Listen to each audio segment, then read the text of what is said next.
welcome to Conversations with Lothrop. I am Richard Lothrop, and I will be your host for the next 35 or 40 minutes. And tonight we are very honored to have David Young, who is Professor of English and Creative Writing at Oberlin College. I should say Longman Professor of English. And we are delighted indeed to have you here this evening. Thank you. A little biography here. He has his Bachelor's of Arts degree from Carleton College, and a Master of Arts and a PhD from Yale University. And I can't do better than the News Tribune said in talking about this gentleman in February of this year, or writing about him rather. David Young, Ronald R. Longman Chair of English and Humanities at Oberlin College, is a poet. He is also a gourmet cook, a naturalist, a Shakespearean scholar, an editor, a literary critic, a translator, a husband, a father, and an Ohioan. So we're very impressed to have you here with that long, distinguished introduction. One thing I did want to ask you is where you grew up. Mostly in the Middle West, Iowa, Minnesota, and then Nebraska. Mm-hmm. From age 8, I lived in Omaha, so I guess you could say I grew up in Nebraska mostly. Mm-hmm. And when did you decide on teaching as a career? Well, I think when I was in college, I looked around and I thought, this is a pretty good life. People get paid for reading books and talking about books, and I could do that too. Mm-hmm. Mm-hmm. Of course, the pay on this show is not overwhelming. Well, it wasn't, one wasn't wanting to get rich. Yes, one was just wanting to be... And was English an early choice for you? I think it was. I think literature interested me from early on. Yeah. When did poetry enter the picture? I think I started writing poetry when I was in high school, maybe my senior year. And then in college, there was a poet teaching at Carleton where I went, Reed Whittemore, and he encouraged me. So it became a pretty strong interest fairly early. Good, good. And what attracted you to Oberlin and the position here? Well, I was working at Yale, finishing writing a dissertation, and I found out about a job at Oberlin. And if Carleton had a rival, it was Oberlin, certainly, and Swarthmore. And I had thought the kind of school that I went to was the kind of school I'd like to teach at. So I did everything I could to maneuver around to get this job, and I was successful. Very, very good. 1961, that's 38 years ago. I know, Does it seem possible, does it? No. I know. You've seen a lot of changes. Let me ask you about 2 or 3 of them. How has college teaching changed in these 38 years? Well, let's see. In the time that I've been teaching, we've had course evaluations, which were non-existent when I started. By the students? Yeah. Yes. And that's had the effect of giving teachers a little less autonomy. Your classroom isn't quite so much your empire if your students can report on your antics and so forth. So I suppose that's one change I've seen, that teachers have gotten a little more feedback and tried to adjust their teaching in a way that would make it more effective.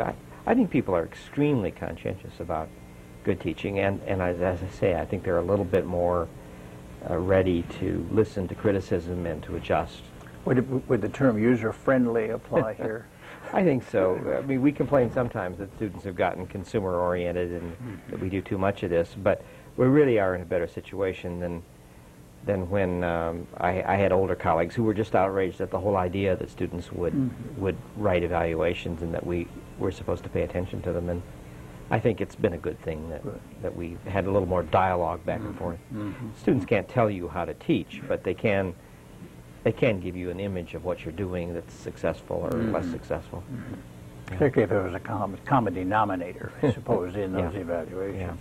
Have you changed your teaching techniques very much in 30-some years? Well, I think I've gotten a little bit more knowledgeable about the stuff that I teach, so I probably have to spend less time working it up, and that means I can maybe put a little more time into sheer pedagogy. what's the best way to get it across. So that might represent something of a shift, but not spectacular changes, just gradual ones. Has the computer made a difference? Yeah, the computer is wonderful. I can write comments that will go on to student papers on the computer. They can compose their papers on computers. If I lose a paper, which happens very rarely, the student usually has it on a file, stuff like that. More revision. Revision's much easier and more, you know, you could say, well, do another version of this, and it doesn't mean completely retyping it. It means going in and making a few revisions. So I think that's helped. Good. Now let me try a challenging question. In these 38 years, has Oberlin College changed? And if so, how? You know, it's hard to assess that when you're up so close to it. I think it has in some ways. I saw the end of the in loco parentis period when the faculty was supposed to supervise all aspects of students' lives in and out of the classroom. Then I lived through the 60s and 70s when things got pretty wild sometimes. On the whole, though, I think the college still has a lot of the same character. It attracts students who are serious about their education, idealistic, and attracts faculty who are interested in working with students of that kind. So I have to say that that I think we're kind of doing what we did when I first came here, but with some interesting changes. Yeah. Do you find any difference in the student body? We've always had exceptional students. In the recent years where we've had to dip a little lower into the pool of applicants, I've noticed students who were less well prepared or a little less motivated. These are gradual things. We seem now to be on an upswing again. And always, what's one of the things that's kept me here has been the fact that every year produces students who are exceptionally interesting to work with and challenging to work with. The best students are still better, I think, than they are almost any place else. And am I right that they seem a little more individualistic, perhaps, in many ways than on other campuses?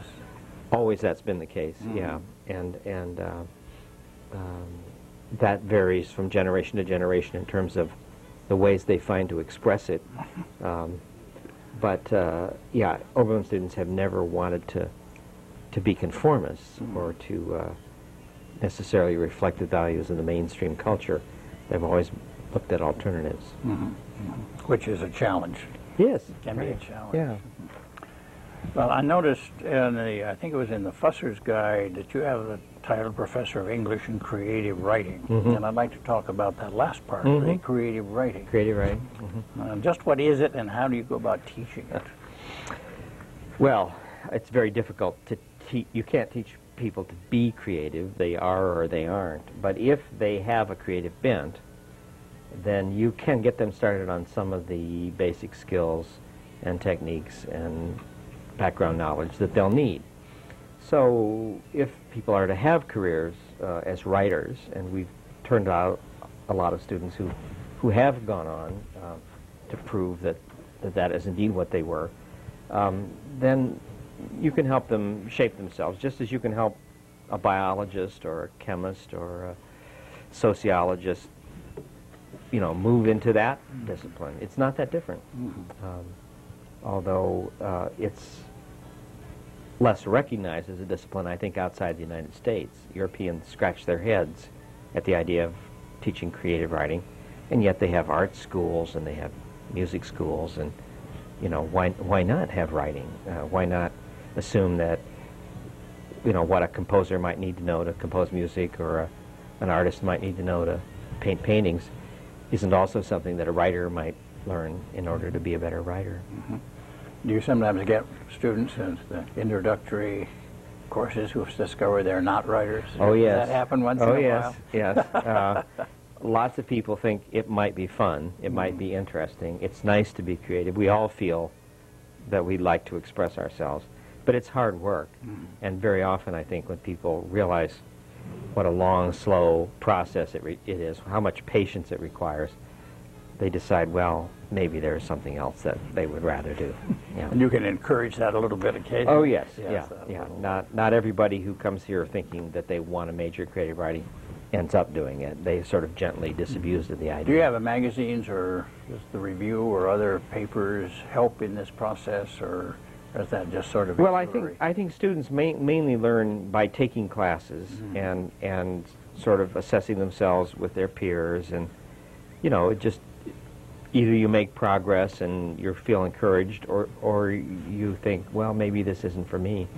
And we do ask them to work hard. We ask for a lot of commitment and discipline. And just to say, in the conservatory, there would be no way you could progress if you didn't really keep at whatever you'd chosen to do. So with writers, and that's often the difference, I think. Talent is a big thing, but also commitment. Now, there's one thing that has fascinated me, and I think the best word I can think of is an academic word, dichotomy. We have very bright students at Oberlin, and as far as I can tell, with the exception of probably sometimes glaring grammatical discrepancies, they write pretty well. But putting words together orally seems almost impossible. And I sometimes will be listening to conversations and I just wonder how these people are going to function, because it's my understanding that in the world of work today you need to have oral and written skills and computer skills. If you don't have the oral skills and can't put several sentences together or several words together and get a period, seems to be a terribly handicapped. So my question is, how do you attack that, or do you try to? No, that's a good question.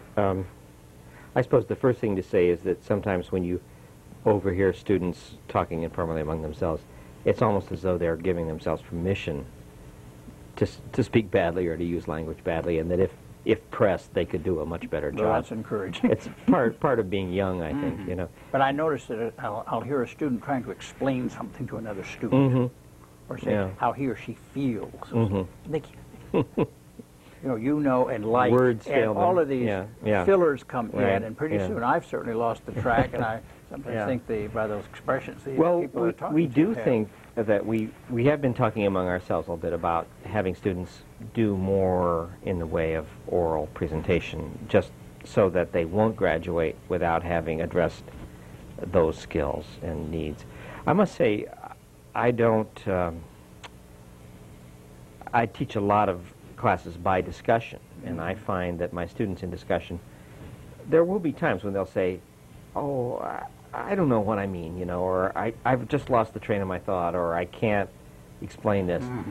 But at the same time, the next minute, they might say something very, very eloquent. So it's part of maturing, and as they learn to think in a more disciplined way, they generally begin to express themselves more consistently and effectively. But it's true, we have been saying we probably ought to work more on this. And in the classroom, besides saying you must write a good paper, we maybe ought to say you must stand up before the class and give a consistently effective presentation, and work on that with them so that they don't neglect that skill. Well, and I'm glad you think it's better than I have been picking up on the... I think it's better, but I think you've also pointed to a problem that we're conscious of, too. Let me ask you this question. You are involved in teaching, which means preparation, lectures, and so forth.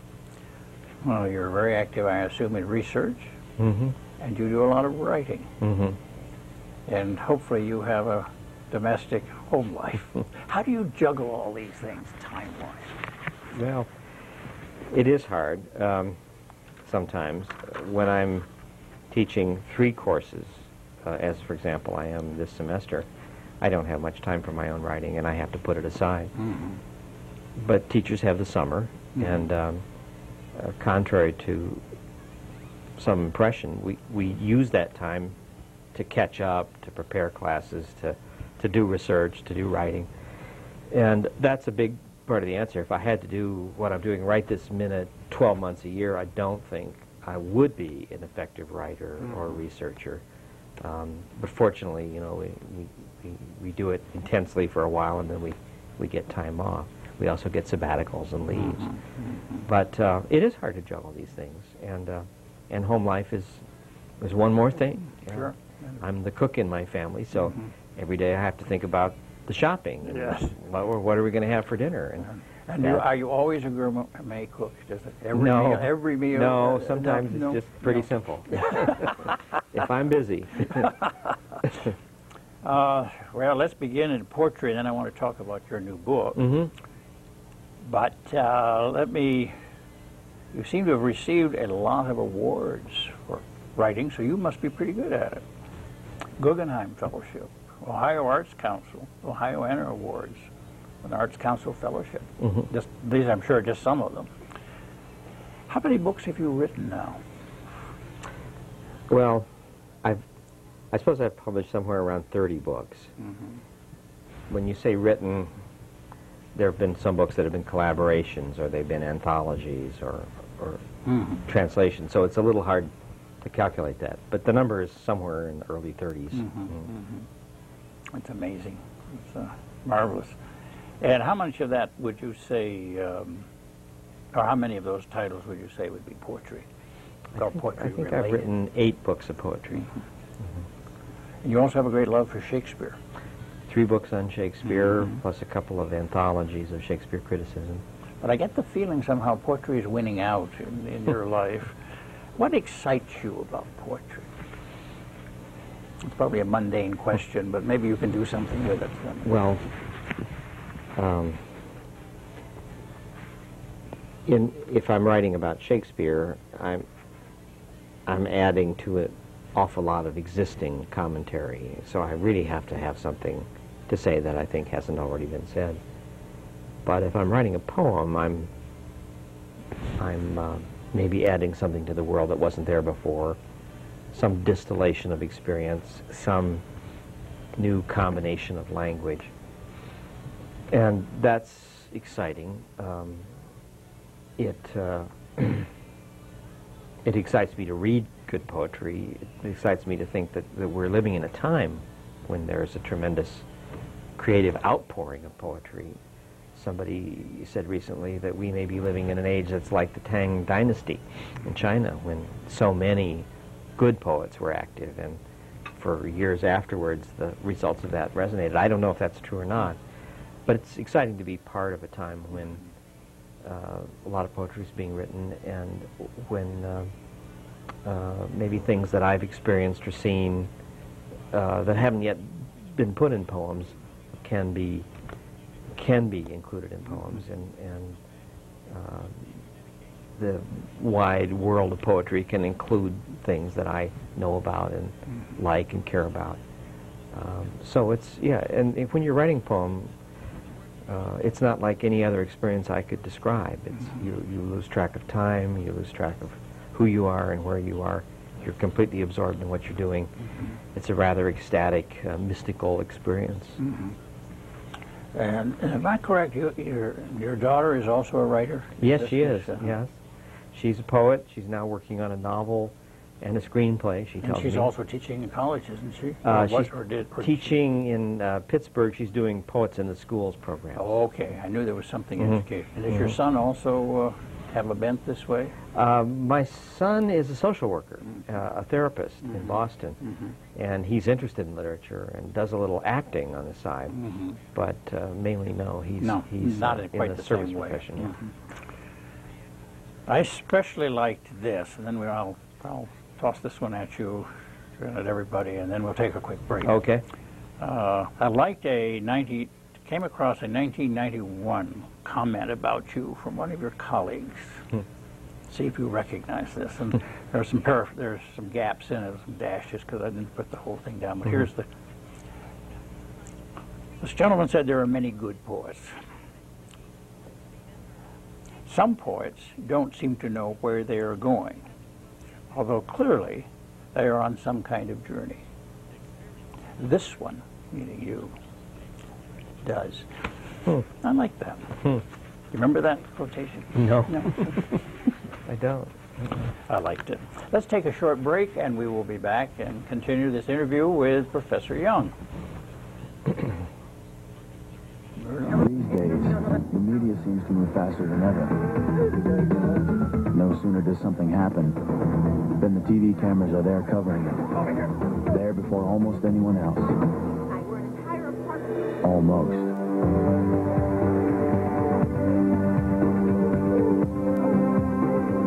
Please support the American Red Cross. The need is real. The time is now. Help can't wait.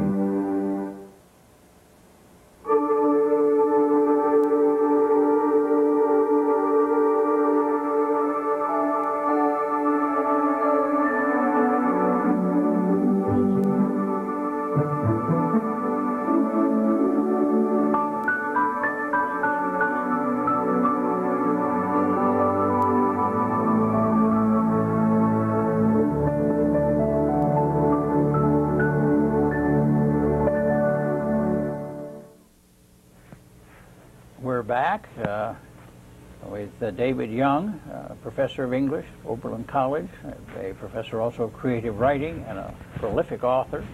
He has a new book, and it's called Seasoning a Poet's Year with Seasonal Receipts. Recipes. Recipes, I'm sorry. Good heavens, I can't read my own writing. Do you have courses over there would help that? Okay, let's try again. Seasonal recipes. Tell us about this book. Well, a few years ago I wrote a long poem which was set in my backyard. The whole poem took place on an August night during the Perseid meteor shower. And I used my backyard as a jumping off place to talk about all sorts of things. And you go back down to Plum Creek, don't you? Yeah, you I do. Have woods and water and so forth. Lots of wildlife, not a few mosquitoes and so forth. But I used this nighttime poem. There's a famous old 18th century poem called Young's Night Thoughts, and it was kind of a joke to try to write a 20th century Young's Night Thoughts. And I had a good time writing the poem, but then when I was done, I thought, well, it would also be interesting to write a kind of daytime book, also about living around here, and not just confined to my backyard, but sort of reflecting how this place has come to be very meaningful to me as a writer, as a person. So I gradually evolved the idea of writing a book about the seasons. Eventually it became a chapter on each of the months.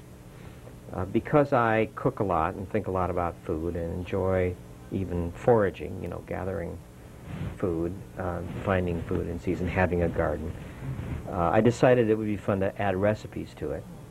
And I thought I would also just include poems where it was natural to mention how poems evolve from my living through the seasons. So the result is this rather strange, unclassifiable book. It's not exactly a memoir. There's some nature writing in it. There is some autobiography. There are poems and discussions of poems. Some of them are my poems, some of them are other people's poems. And then at the end of each chapter there are recipes to go with that month. And it's been a very nice experience having this book come out, because a lot of people in Oberlin have been reading it, and they've been reading it a month at a time, and then they'll stop me on the street and say, I made that recipe, or I really like that poem for this month. So I've had a very nice experience. It was fun to write, and it's been fun to encounter its readers around town. Is this the first book of poetry that sort of emphasizes Oberlin in a way? Well, as I say, that long poem was all set in Oberlin. That's right, and if I look back through my work as a poet, I can see lots and lots of poems that are very much regional in their landscape or their emphasis. But this was the first time I'd tried writing a book of essays, basically, that had Oberlin and living around here through the seasons as its subject. Did it sort of come together as you... Well, let me back up. How did you conceive the concept, first of all? Did it come gradually or suddenly? Or? Well, no, it came gradually. I thought I would like to do something like this, and then the idea of the seasons came, and then the idea of the chapters for the months came. Originally, I even thought of 3 different books, an anthology of poetry to go with the seasons, an anthology, a cookbook of recipes, and then an anthology of nature writing. But I didn't think I could ever persuade a publisher to bring out 3 books case-bound, you know, as one. So I dropped the anthology idea, only included the poems that I wanted to discuss in the text, and just kept the recipes as the kind of running appendix. When you get your Pulitzer Prize, then maybe you can maybe so coax a publishing firm to consider this. Well, that's interesting. There was one poem you had there that particularly struck me, and it was in the, I think, in the introductory part, where I believe you said you had a guest plop down in a deck chair. Well, sort of. From some time in France, and she, I gather, looked around and said something to the effect, "Ohio is ugly." And I believe from that came this poem. Right. So would you share that with us? Sure, and I'll read the little introduction to it as well. In a way, this uncelebrated part of the world is exactly right for my own investigations of being and the being of the world around me, for my own efforts to write poetry, and for an enterprise like this book. I want to show that time and place can reward you in the quotidian, the everyday, that you do not need to go to any place other than the unremarkable place where you happen to be to find a daily, weekly, monthly beauty in your relation to time and the environment. That is why if someone demeans the nature that brims overwhelmingly in the fertile landscape around me, my instinct is to spring to its defense. In a late summer, in the late 60s, a fellow faculty member's wife, who had just returned from a summer in France, flopped down on somebody's deck chair and announced, "Ohio is so ugly." I understood instantly why she said it, how the shift from Europe to Middle America had offended her eye, but I answered her by writing this poem. Ohio. Looking across a field at a stand of trees, more than a windbreak, less than a forest, is pretty much all the view we have. In summer it's lush, in winter it gets down to 2 or 3 tones. For variety there might be an unpainted barn, water patches, a transmission tower. Yet there's a lot to see. You could sit all day on the rusty seat of a harrow with that view before you, and all the sorrows this earth has seen, sees now, will see, could pass through you like a long, mad bolt of lightning, leaving you drained and shaken. Still, at dusk, the field would be the same, and the growing shadows of the trees would cross it toward you until you rose, your heart pounding with joy, and walked gladly through the weeds and toward the trees.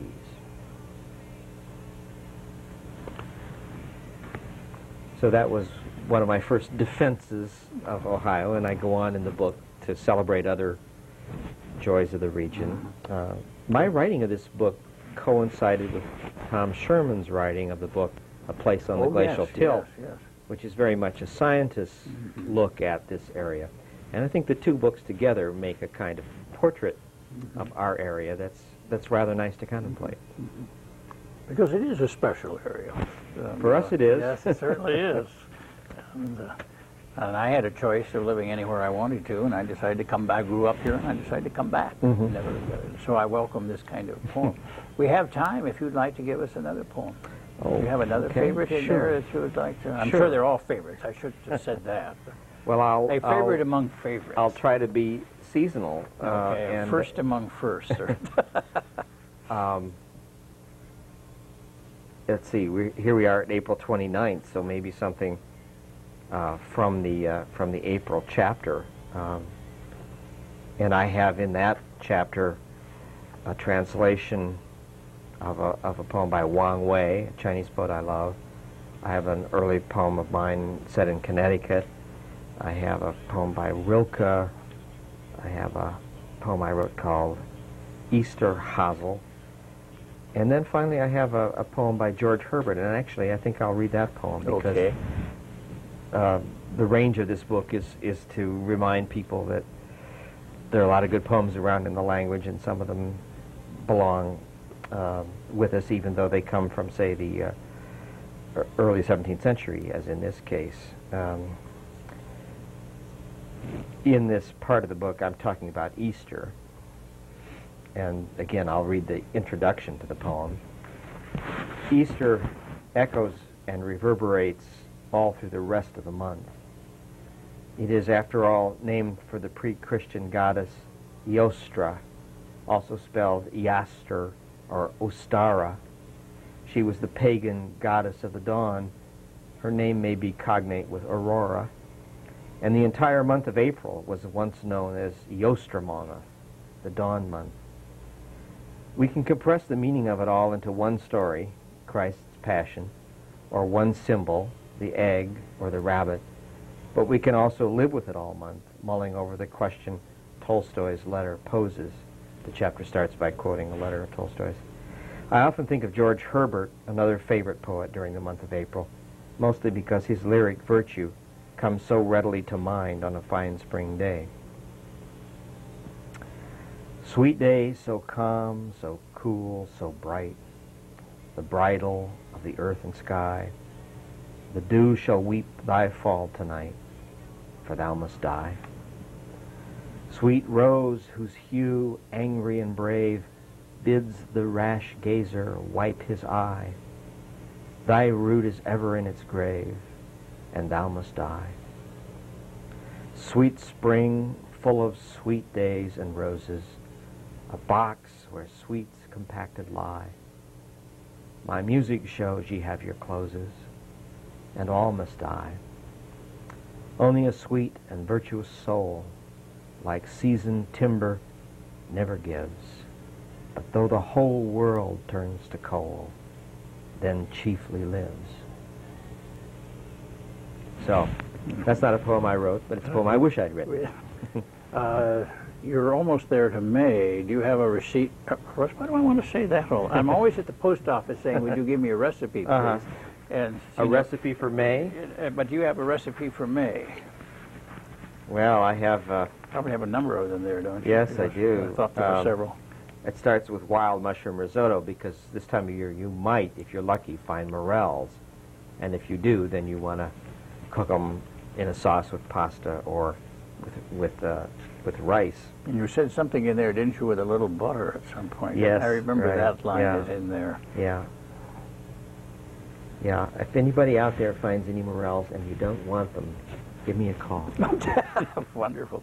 Let me ask you, is there a second book, is there a new book coming in the works now? What's Actually, there is a new book of poems that's just taking shape. Good. And again, I think Oberlin will be rather well featured in it. Mm-hmm. It's called Cloudstown Lightfall, and Cloudstown is Oberlin. Mm-hmm. We have this big sky, we have these clouds, and that's part of what the book's about. Wonderful. And that's going to be poetry? Yeah. Mm-hmm. Mm-hmm. So when can we look for that? The next year sometime? Oh, a year and a half, 2 years. 2 years. Mm-hmm. Mm-hmm. Ohio State University Press again? They're looking at it. Very good. What do? Send us sort of a synopsis of what you plan? Well, in this case, I sent the manuscript. The manuscript. So they're pondering it. I see. So you actually have written all of it? Or Yeah, part of it. yeah. I may tinker around with it a little bit, but it's ready to show. Good. Wonderful. Well, let's see, and you also have another thing coming up in June, don't you? And this very soon, an alumni theater trip to your favorite city. What are your favorite cities? London is London. true. If there is going to be a city in my life, I guess it's London. And because I've taught there, and because I like live theater so much, we do take an alumni tour in June, David Walker and myself, for 2 weeks of solid theater going. And we're going to do that again this year. How many alumni do you have? We have about 22 people going with us. In a favorite hotel you stay at? We put them up at a place where they have their own kitchens and laundry facilities. Good, good, very good. Well, David Young, your teacher, writer extraordinaire, thank you for being with us tonight. Thanks for having me. It's been great having you here. And I'd like to present with you the Conversations with Lothrop mug. All right. That which we give our guests. Thank you. And we thank you so very, very much for coming with us, and wish you all the best in these further endeavors that your trip to London, the book, and winding down this semester, which is getting close. Yes, it is. So we thank you very much for being with us on Conversations with Lothrop this evening, and we will see you the last Thursday in May. Till then, this is Richard Lothrop saying thank you for being with us, and good evening.